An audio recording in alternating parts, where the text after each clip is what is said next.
Good afternoon, अस्सलाम वालेकुम नाजरीन। मैं professor Mohammad Masood Ahmed, director MESCO institute of management and computer sciences, Mustaidpura campus.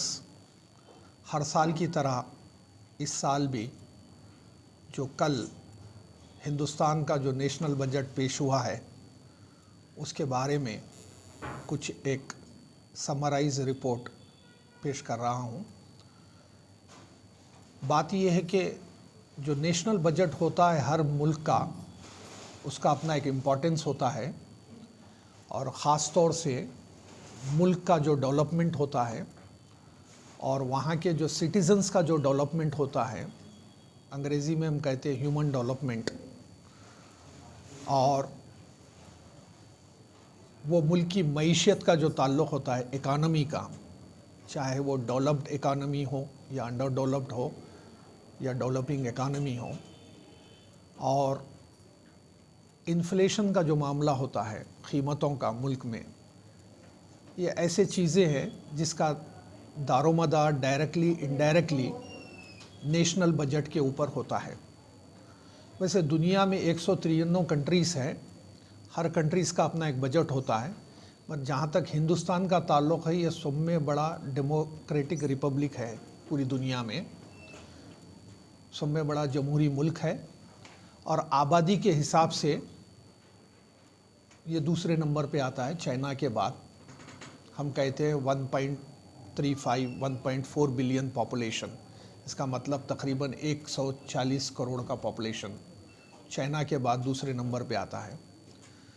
तो हिंदुस्तान की बजट की जो अहमियत होती है वो पूरी दुनिया के लिए भी इम्पॉर्टेंट है, एशियाई मुल्कों के लिए इम्पॉर्टेंट है, साउथ एशिया के लिए इम्पॉर्टेंट है, मगर इसके अलावा या आलमी पस मंज़र के अलावा जो हिंदुस्तान के शहरी है, ख़ास तौर से जो मिडिल क्लास है और लो इनकम ग्रुप के जो लोग हैं, उनका भी थोड़ा इंटरेस्ट होता है बजट के मामले में, क्योंकि उनकी जो रोज़मर्रा ज़िंदगी होती है, चाहे वो इनफरादी ज़िंदगी या माशी ज़िंदगी, उसका भी ताल्लुक़ डायरेक्टली इनडायरेक्टली बजट से होता है।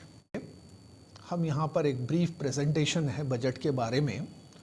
जैसे कि जो बजट जो होता है वो एक साल का खाता होता है, और बजट जो प्रिपेयर किया जाता है वो नेक्स्ट 1 ईयर का प्रिपेयर किया जाता है। तो आमतौर पे हिंदुस्तान में जो बजट हम पेश किए हैं उसका जो अमल होता है, इफ़ेक्ट होता है 1 अप्रैल 2022 से लेकर 31 मार्च 2023 तक, फाइनेंशियल ईयर तक। तो अब इसके अंदर बजट में जो मेन जो आदादो शुमार हैं, हाइलाइट्स हैं, आज का बजट का जो एनालिसिस का हमारा जो आज प्रेजेंटेशन का जो टॉपिक है वो national budget 2022 impact on common person, एक आम आदमी के ऊपर इसके क्या असरात है। वरना हमारा तजुर्बा है कि जब इकोनॉमिक्स वगैरह हम पढ़ाते हैं तो एक आम आदमी के वास्ते तकरीबन 75 से 80% लोग, उनका इंटरेस्ट ये सब चीज़ों में नहीं होता है, आदादो शुमार, स्टैटिस्टिक्स वगैरह हुए, मगर जो मोटे मोटे चीज़ें हैं एक आम आदमी के वास्ते वो बहुत ज़रूरी है। वो क्या है? तो पहले एक आम आदमी की जो सोच होती है, हमारी आमदनी अखराजात पर रास्त असरात कैसे पड़ेंगे। हमारी जो आमदनी है, चाहे हम सर्विस में हो, बिज़नेस में हो या प्रोफेशन में हो, आमदनी और उसके अखराजात, इसके ऊपर बजट का असर होता है। दूसरा, एक आम आदमी की सोच ये होती है कि इनकम टैक्स के अखराजात और इसके जो एग्जम्पशंस और फ़ायदे हैं वो क्या है, ये दूसरा इंटरेस्ट है आम आदमी का। तीसरा, कौन सी चीज़ें महंगी हो रही है और कौन सी अशिया सस्ती हो रही है, ये तीसरा पहलू है। चौथा, जो टैक्सेस होते हैं, ख़ासतौर से service taxes, goods and service taxes GST की शक्ल में, तो ये टैक्सेस की वजह से जो चीज़ों के ऊपर क्या असर पड़ेगा, ये बढ़ेंगे या कम होंगे। और इसके अलावा एक थोड़े अहम सेक्टर होते हैं हर मुल्क में, हर इकानमी में। एक है तालीम का जो मामला होता है, तो गवर्नमेंट का तालीम के ऊपर कितना फोकस है, क्या इन्वेस्टमेंट कर रहे हैं और क्या क्या फ़ायदे पहुंचाना चाह रहे हैं एक आम आदमी के लिए। और उसके बाद और एक पहलू ये होता है सेहत और इससे मुताल्लिक़ फ़ायदे और नुकसानात, ख़ासतौर से फ़ायदों के मामले। हेल्थ का इंफ्रास्ट्रक्चर कैसा है, दवाखाने कितने बढ़ रहे हैं, नंबर ऑफ़ बेड्स कितने बढ़ रहे हैं, डॉक्टर्स कितने बढ़ रहे हैं। और ये जो सेहत का जो मामला है पिछले 2 साल से तो पूरी दुनिया में अहम पहलू है ये, चाहे वो हिंदुस्तान हो या बाहर हो। और आखिरी में एक आम आदमी की सोच ये होती है बजट की पॉलिसियों की वजह से इन्फ्लेशन पे क्या असर होगा, जो उर्दू में कहते हैं अफरात ज़र, कीमतें बढ़ेंगी या नहीं बढ़ेंगी। ये आम आदमी की सोच है। अब इस सोच के वास्ते पहले अब बजट का जो मामला है, जो मेन फीचर है, जो मोटे मोटे चीज़ों में हम जो फिंगर टिप्स पे याद रखना चाहिए वो है बजट का साइज़ क्या है। आप लोग सोचे होंगे मीडिया में, हम आम आदमी भी और गवर्नमेंट करिए कि हम 5 ट्रिलियन का बजट बनाएंगे। ट्रिलियन किसको कहते हैं, वो है 5 ट्रिलियन का मतलब है 10 लाख करोड़। लास्ट जो बजट 2021 में पेश हुआ था तो वो 2.5 ट्रिलियन का था वो। अब जो बजट है जो कल पेश हुआ है वो बजट है 39,44,000 करोड़ का बजट है। मैं रिपीट करूंगा, 39,44,000 करोड़। लास्ट ईयर क्या था? लास्ट ईयर था 34,83,000 करोड़ था। अब बजट बड़ा है। कितना बड़ा है? 4,61,000 करोड़ बड़ा है। तो आमतौर पे वो कह रहे थे ना 5 ट्रिलियन 2025 तक, तो अब जो बजट है वो 3.9 ट्रिलियन है। वो 3.9 ट्रिलियन। तो 5 ट्रिलियन के लिए क्या है मालूम, अभी बहुत टाइम है। वो कोशिश की जा रही है कि 2025 तक अचीव करेंगे। अब ये जो मामला है 39,44,000 करोड़ का जो बजट है, ये जो फिगर जितने कंफ्यूजिंग होते हैं, आम आदमी को इसकी पूरी कीमत मालूम होना मुश्किल है। तो उसके लिए हम लोग क्या करते हैं कि ये जो बजट है, जैसा 100 रुपये बजट है, वो 100 रुपये किस तरीके से खर्च हो रहे हैं, गवर्नमेंट क्या है उनकी, उससे आपको पता चल जाता है कि प्रेफरेंस क्या है। तो अब देखिए कि 39 लाख करोड़ में से 9 लाख करोड़, 39 लाख करोड़ में से 9 लाख करोड़ गवर्नमेंट जो कर्जे वसूल कर चुकी है उसके इंटरेस्ट के ऊपर दे रही है, जो 24% है।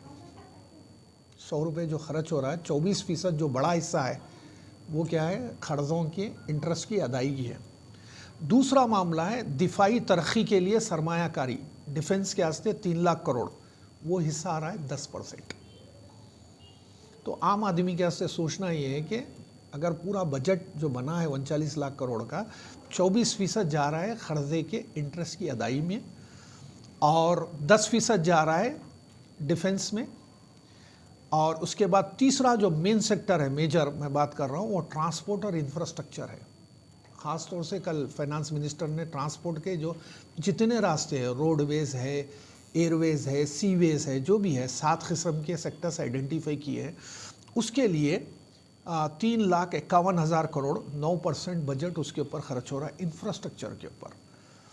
रियासतों के वास्ते, स्टेट्स को जो सपोर्ट कर रही है सेंट्रल गवर्नमेंट, उसके वास्ते 3,34,000 करोड़, 8% है। और अहम सब्सिडीज़ है, कई किस्म की सब्सिडीज़ जो दी जाती है वो 3,17,000 करोड़ है, 8%।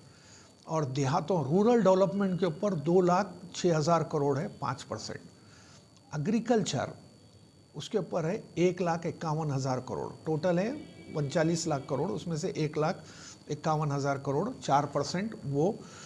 तो इसके साथ देखिए, जो आम आदमी को जो इंस्टेंट जो देखने से खुशी महसूस होती है और फ़ायदा महसूस होता है, वो क्या है मालूम, ये आम आदमी को इस बजट से क्या है मालूम, वो पूरी उम्मीद नहीं है, वो थोड़ा नाउम्मीद है। वो जैसे मैं कहा कि पहला जो क्वेश्चन रहता है, टैक्स रेट कम करे क्या, आंसर है नो।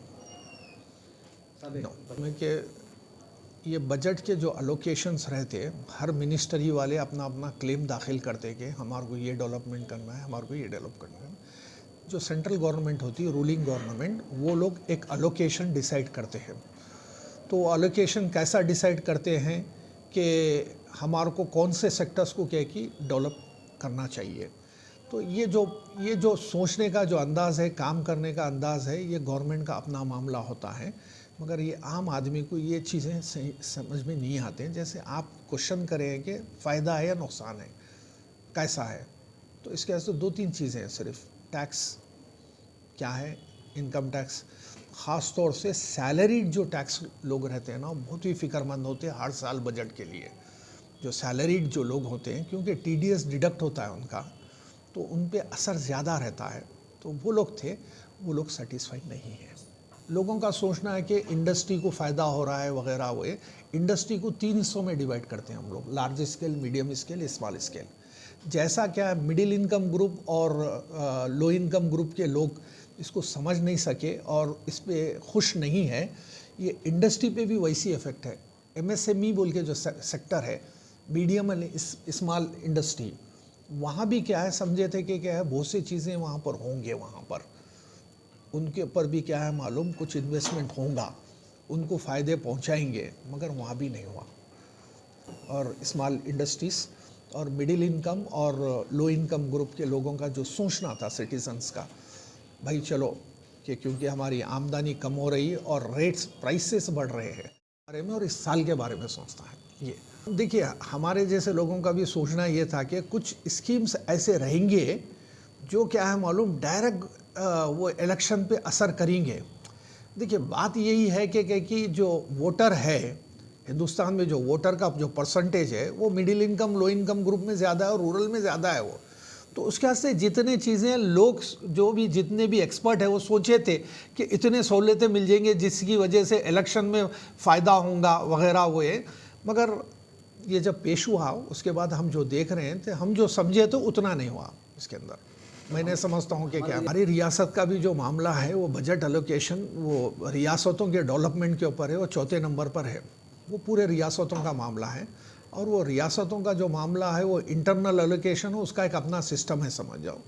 अब ख़ास तौर से अपना जो स्टेट का जो मामला है, ये जो पिछले बाइफर्केशन के बाद हमारे थोड़े इंटरनल भी इश्यूज़ हैं हमारे, जैसा आंध्र प्रदेश के भी इंटरनल इश्यूज़ है और तेलंगाना के भी इंटरनल इश्यूज़ है, समझ जाओ। तो वो है, और GST के ट्रांसफ़र के बारे में भी इश्यूज़ चल रहे हैं हमारे, समझ जाओ। तो ये थोड़े इंडिविजुअल लेवल, स्टेट लेवल के भी इश्यूज़ हैं। तो अब देखना है, अब वो जो तालमेल, कोऑर्डिनेशन है स्टेट गवर्नमेंट और सेंट्रल गवर्नमेंट वगैरह में। मगर मेरे जैसे आदमी को, कि हम लोग क्योंकि ये पढ़ाते भी हैं सब्जेक्ट, इसमें ज़रा मुझे मैं जो मेरा जो उम्मीद थी, ख़ास तौर से एजुकेशन और हेल्थ सेक्टर पे, तो जितना फोकस होना चाहिए था गवर्नमेंट का, वो ज़रा कम है। अगर आप पिछले 4-5 साल अगर कंपेयर करेंगे, और ख़ास तौर से हेल्थ का, तो उसमें भी थोड़ा डिसअपॉइंटमेंट हुआ है, समझ जाओ। अब बात हो रही है कि डिजिटल असेट्स वगैरह, ये क्रिप्टो करेंसी, उसके थोड़े नए इश्यूज़ है।